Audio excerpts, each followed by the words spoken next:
మన ప్రభు అయిన యేసుక్రీస్తు నామములో మీ అందరికీ శుభములు తెలియజేయచ్చు ఉన్నాను. ప్రియ దైవజనమా, షారోన్ మన్నాలో భాగముగా ఈ దినం మరొక వాక్య భాగమును ధ్యానించుకుందాము. 103వ కీర్తన 15వ వచనము 16వ వచనము. నరుని ఆయువు గడ్డివలెనున్నది, అడవి పువ్వు పూయునట్లు వాడు పూయును. దాని మీద గాలి వీచగా అది లేకపోవును, ఆ మీద దాని చోటు దాని నెరుగదు.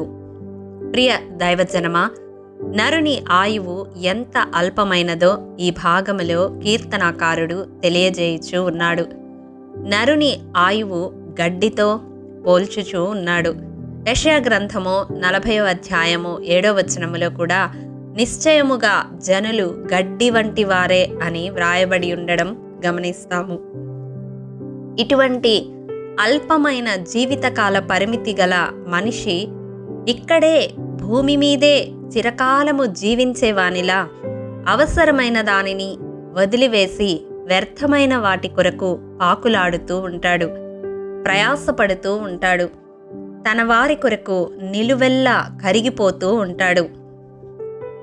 మనము జ్ఞాపకము చేసుకొనవలసిన సంగతి ఒకటి ఉన్నది. యోబు గ్రంథము 7వ అధ్యాయము 7వ వచనము. నా జీవము వట్టి ఊపిరియే అని జ్ఞాపకము చేసుకొనుము. అవును, మనము కూడా మన జీవము ఏ పాటిది అని అనుక్షణము జ్ఞాపకము చేసుకునే వారముగా ఉండాలి. ఈ భూమి మీద స్థిర నివాసము ఏర్పరచుకొనుటకు ఎంతగానో ప్రయాసపడుతూ ఉంటాము. కానీ ఒకానొక దినాన మన స్థలమును మనము విడిచి వెళ్ళిపోతాము అనే వివేచనను మనము కలిగి ఉండాలి. చూడండి, యోబు గ్రంథము 7వ అధ్యాయము 9వ వచనము. మేఘము విడిపోయి అదృశ్యమగునట్లు పాతాళమునకు దిగిపోయిన వాడు మరి ఎప్పుడునూ రాడు. అతడు ఇక ఎన్నడునూ తన ఇంటికి రాడు. అతని స్థలము అతని మరలా ఎరుగదు.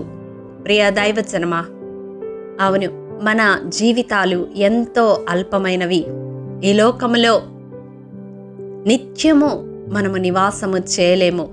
మనము సంపాదించుకొని రమ్యముగా కట్టుకున్న ఇండ్లలో చిరకాలము మనము నివాసము చేయలేము.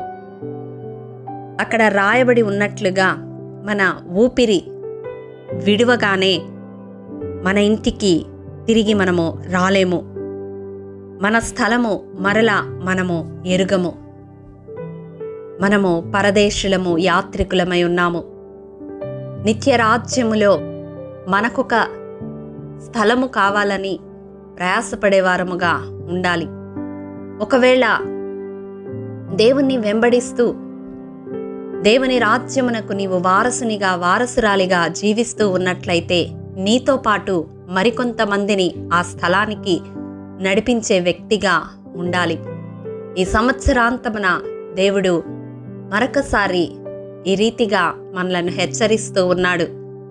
ఫిలిప్పీలకు రాసిన పత్రిక 2వ అధ్యాయము 21వ వచనము.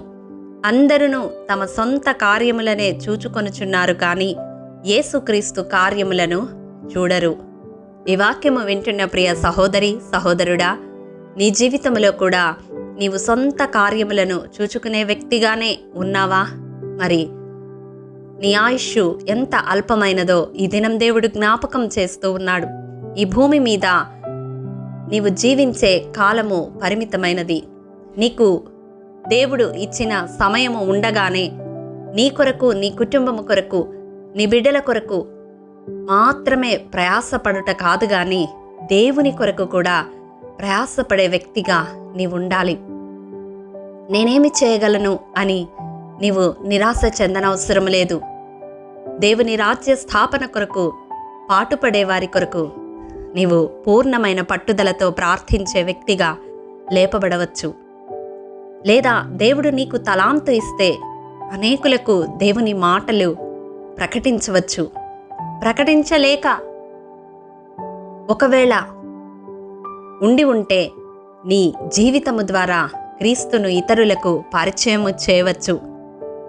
ఏది ఏమైనప్పటికీ మనము వెళ్ళలేకపోయినా వెళ్ళేవారిని ప్రోత్సహించి బలపరచేవారముగా ఉండాలి.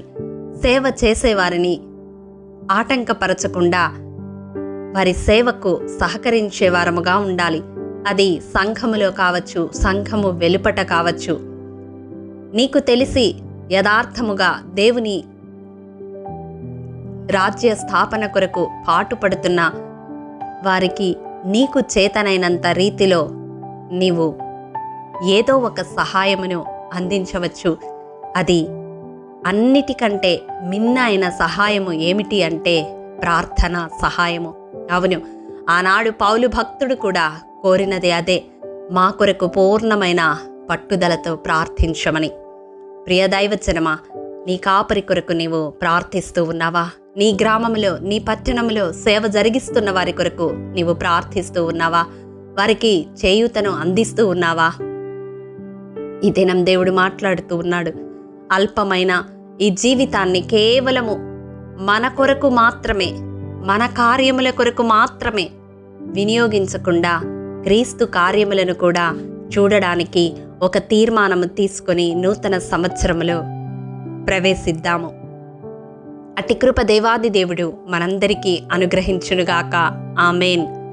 ప్రేమ నమ్మకము కలిగిన మా ప్రియ పరలోకపు తండ్రి, నీ పరిశుద్ధ పాదములకు వందనములు.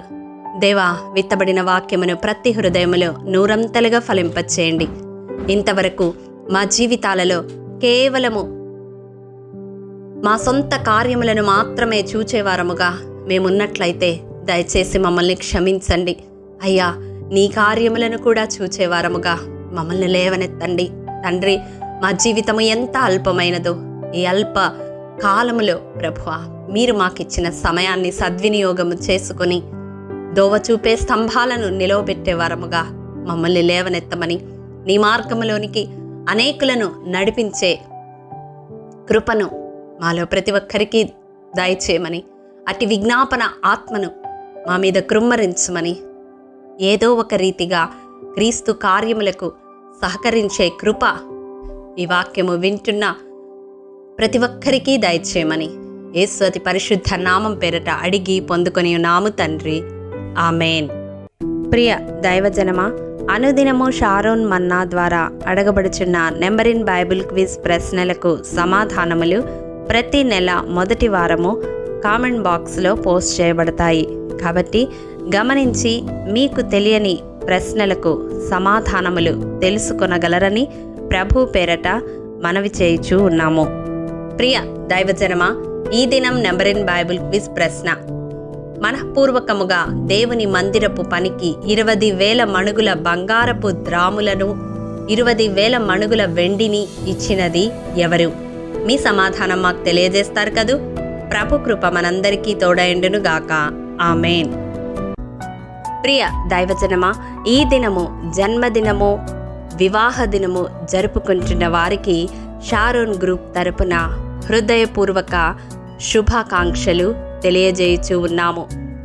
దేవుడు శ్రేయస్కరమైన ఆశీర్వాదములతో ఈ సంవత్సరాది నుండి సంవత్సరాంతము వరకు మిమ్ములను నింపాలని ప్రార్థిస్తూ ఉన్నాము. ఆమేన్.